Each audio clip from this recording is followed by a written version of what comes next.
everyone, it's Frankie-Lou. I'm coming to you today from the kitchen of the Grow Together homestead, where I'm going to be talking to you today about one of my favorite plants. I'm quite excited about it, the willow. Now there's two things I want to talk to you about today. Both why you might be interested in doing some willow trees if you're a homesteader like myself and you're always looking for multi-purpose plants and things that can be harvested and used early. You really can't go wrong with the willow. But also, those of you who subscribe to our channel know I'm a bit of a propagating fiend. I love to clone plants, and I've done several videos on that already. And every year I usually have to purchase rooting hormone, which I don't like doing. But this year I don't have to purchase rooting hormone because I have got the perfect way to create my own rooting medium here with these willows. We're going to talk about that today. So we're going to talk about willows in general, and I'm going to show you how you can make your own willow tea, not for drinking, but for actually helping you with any of those propagating projects that you might have. Okay, because willows are almost magical in that they can, not only are they one of the fastest and easiest plants to propagate themselves, but they actually can really help you propagate other plants as well. So I have been wanting to get my hands on willow for some time. I've always been enamored of this plant since I was a little kid, because honestly, who wouldn't think this is the coolest thing in the world? As a child, you see these little catkins come out and the fluffiness, and it's pretty magical that it can still be snowing out and you see these wonderful little pussy willows growing. So that's why I liked it as a child, and I still like it for that reason today. But I really became interested in willow when I started working in a garden center, and we'd have these twigs for sale in buckets of water, and the twigs would start growing, right? They'd be rooting and stuff, and I'm like, now that's amazing, right? We'd have them for a couple of weeks and they'd have root systems on it. So I started doing some research and decided I needed to get my hands on some of these because they really are fantastic in terms of their ability to grow and propagate. So that being said, here's a little warning. If you are interested in planting willow trees on your property, and I'm actually was very fortunate, and I had a lovely fellow gardener who lives in the region who was pruning her tree and very kindly saved some branches for me so that I can create my own little shelter belt here out on the acreage. Very generous of her, and I'm very appreciative. I can't plant them where I really want to plant them because I have a south-facing fence line that I am going to put these on because it'll help to provide a privacy screen because there's going to be a development going there. It's also a wet part of the land, so the willows actually really thrive in wet conditions, and so that's going to help with that area there. Where I'd really like to put it is on the west-facing portion of my fence because that's where the snow blows in. But unfortunately, that is also where the electrical gas lines are.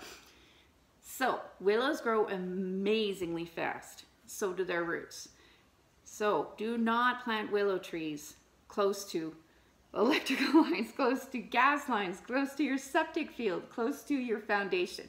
You want to keep it a good distance away because the root growth is just as phenomenal as the upper growth. It's like an iceberg down there, you know what I'm saying? So, and a lot of people have had big problems with willows getting into their water lines, their foundations. So I'm planting it way over there where it'll be a nice privacy screen, but it's not going to damage my infrastructure.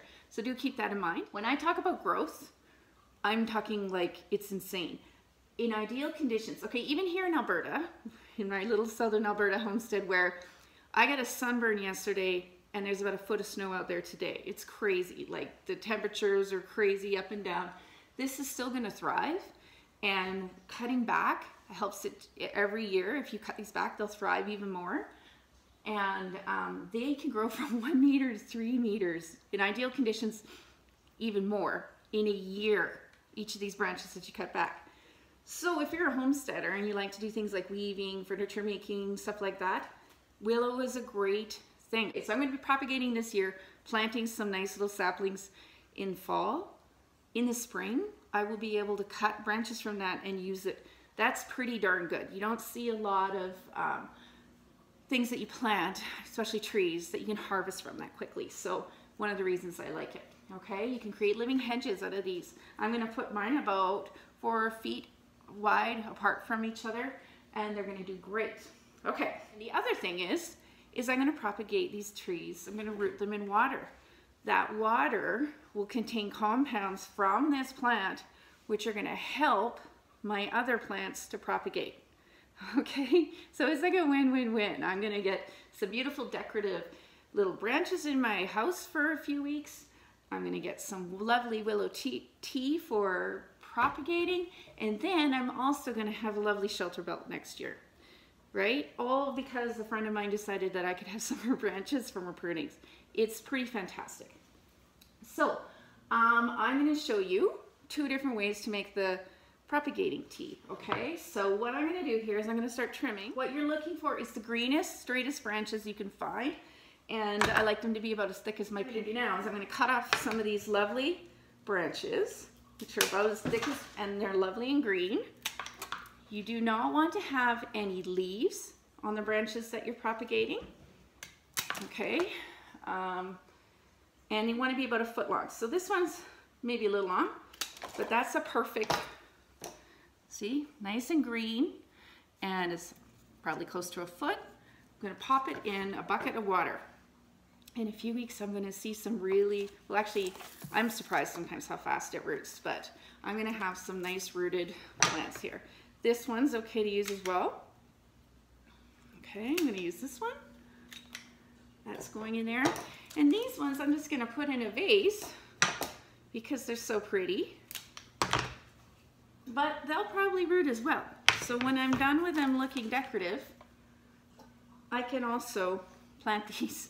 Okay. Now, if I wanted to, I could put these directly in moist soil out where I want them to be. But that's where I'm going to put them, is a full sun spot. And they do like to have some shade while they're rooting. So my game plan here is that I'm going to let them root in the water for a few weeks, put them in some sandy pots, and then transplant, get them to grow up a little bit more in a more shady location. Then I'm going to move them to their full sun location, their permanent spot, probably end of August, beginning of September. Give them a little time to root. Okay, so it's really not hard to get them to root. You cut a branch, put it in water, soon you're going to see roots. It's that simple. And this water here, once these have rooted, becomes propagating tea. Okay, so that water will be good to use in a few days' time. But I want to do some propagating tomorrow. So what I want to do is create some willow tea that I can use tomorrow. So what I'm going to do is I'm going to take some of the branches that, some of the bits and pieces of the branches that I'm not going to be able to actually root. I'm going to create a tea overnight with it. And I'll just show you how I'm doing that here. I'm just going to get some water boiling. Sorry, this bias trimmers. And then I'll be right back and show you some more. Okay, so in the time I got my water to get boiling here, I've managed to create quite a few nice straight branches with no leaves on it that I'm letting sit here in the water to root. I also have a beautiful vase full of these wonderful pussy willows. And I got some bits and pieces here that weren't quite right for either of those things, but now smash them up a little bit, and I am going to pour this boiling water over it. Oops. And I'm going to let this sit overnight. Okay, basically I'm making tea. I'm going to let this steam overnight. You don't have to smash up the branches, but it's fun to smash things. And it does release a few more of the compounds that make this magic tea a little more easily. So what is the magic? Well, willow has been used as a medicine for over 2,000 years. Okay, and one of the main reasons it's used as a medicine is because it contains, the bark in particular, salicylic acid is very close to what aspirin is made out of, and it is both an anti-inflammatory for humans. It's an anti-inflammatory and a painkiller.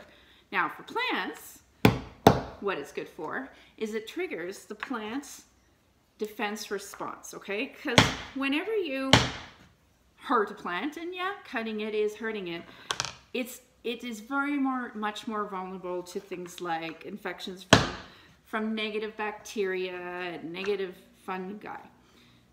The salicylic acid that is in such a huge quantity in willows in the salix family actually triggers the plant's defense mechanisms to fight against those things. So when you do cuttings, I know that many of you who've done it before notice that sometimes they rot. The salicylic acid in this willow tea will help to prevent that, okay? So that's a good thing. Now the other compound that's in there, and in a hugely disproportionate amount compared to other plants in the willow family, is, I'm gonna try to say this, indolabutyric acid, or I'm just gonna call it IBA from now on. Now IBA is basically a growth hormone, okay? It's a rooting hormone. It's in most plants, but in a huge proportion in willow. So what happens is when you make this tea, you can then use it as either water on, if you water like your propagating plants once or twice with this willow tea instead of just straight water, it's going to promote root growth. Or you can take the cuttings and leave them sit overnight in the willow tea. That will promote root growth. So I'm super happy because I'm going to be propagating like crazy. I've got tons of these that I have to do, and I don't have to go out and buy rooting hormone this year. I've got these wonderful willows. I've got a beautiful decorative vase to put on my table, and I've got potentially 20 trees. Okay, so it's pretty good. I will update if you guys are interested in seeing how this goes. I know it sounds like a mad scientist experiment, and I do have a few of those, but this one I know will work because I've seen it work 100 times before. But I will update in a few weeks and show you, okay? And I can also show you, maybe I'll do an experiment to show you the difference between rooting with the propagating tea and rooting without the propagating tea, okay? So if you're interested in that, subscribe and you can see what's going on. We got lots of other stuff going on in the homestead. Bit of a break in planting today with the foot of snow that fell last night. But we'll be out there again soon, building new beds and stuff. And yeah, so let us know if there's something you want to see. Please write in the comments. If you have any questions about willow, please let me know. I've been fascinated with this tree for decades. So I've done a lot of research and I'm really excited about having my own stand now. So please ask questions if you do have any about it. And yeah, I hope you'll take this chance to grow together today. Have a good one.